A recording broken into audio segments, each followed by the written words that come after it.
Puji nama Tuhan, kita berjumpa kembali saudaraku yang kasih Tuhan lewat renungan pada minggu ini.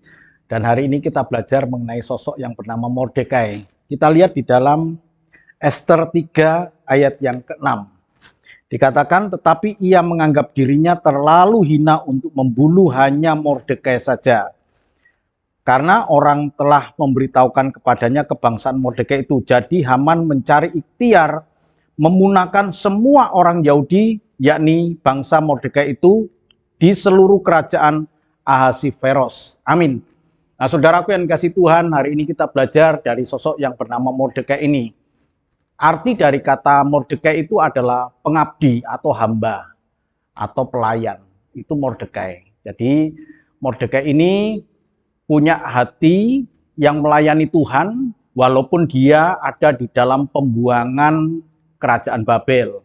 Dan pada saat kisah di dalam Ester 3 ayat yang ke-6 ini, itu terjadi pada tahun 597 sebelum Masehi. Di masa pemerintahan dari kerajaan Persia yang dipimpin oleh raja yang bernama Ahasiveros. Nah, kisahnya saudaraku yang kasih Tuhan, Mordekai ini adalah pengasuh dari Ester. Jadi pengasuh dari Ester. Dia melayani dari hal yang terkecil sampai kemudian dia memperoleh kesempatan menjadi orang yang terkemuka di kerajaan Persia itu untuk menggantikan Haman. Nah, saudaraku yang kasih Tuhan, proses dalam penggantian Haman ini yang perlu saya sampaikan kepada saudaraku yang kasih Tuhan, bahwa Mordekai ini adalah orang Yahudi, ya. Dia mengetahui satu persekongkolan yang jahat yang ingin menjatuhkan, membunuh dari Ahasiveros.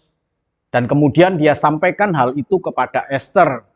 Dan kemudian ditulislah di situ dalam sebuah catatan sejarah bahwa Mordekai ini mengetahui dan kemudian menyelamatkan Raja Ahasiveros lewat kesaksian dari apa yang dilihat dari Mordekai terhadap persekongkolan yang ingin membunuh Raja Ahasiveros. Tapi apa, saudaraku? Mordekai tidak mendapatkan apa-apa dari jasa yang begitu besar ini. Tapi dia tidak mengurangi melayani Tuhan lewat apa yang dia bisa kerjakan. Nah, saudaraku yang dikasih Tuhan, Tuhan tidak tutup mata terhadap hal itu. Pada waktu dalam masa yang genting, ketika Haman ingin membunuh Mordekai, ya, kenapa? Karena Mordekai tidak mau berlutut, tidak mau menyembah, tidak mau memberikan hormat kepada Haman. Dan kemudian Haman berkata, terlalu hina. Saya kalau ingin membunuh hanya seorang yang bernama Mordekai. Saya mau bunuh semua orang Yahudi pada saat itu. Dan kemudian Raja Ahasiveros memberikan kuasa kepada Haman untuk melakukan hal itu.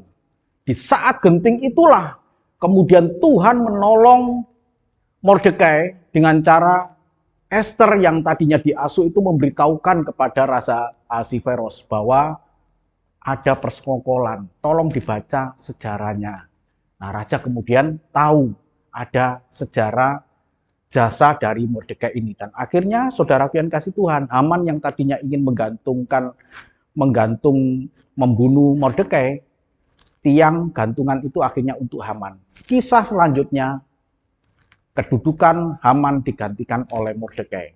Dari sini kita melihat Bapak Ibu saudaraku yang kasih Tuhan, bagaimana Tuhan itu bertindak ketika kita mempersembahkan diri kita dengan begitu serius kepada Tuhan, tanpa memperhitungkan berkat apa yang diterima.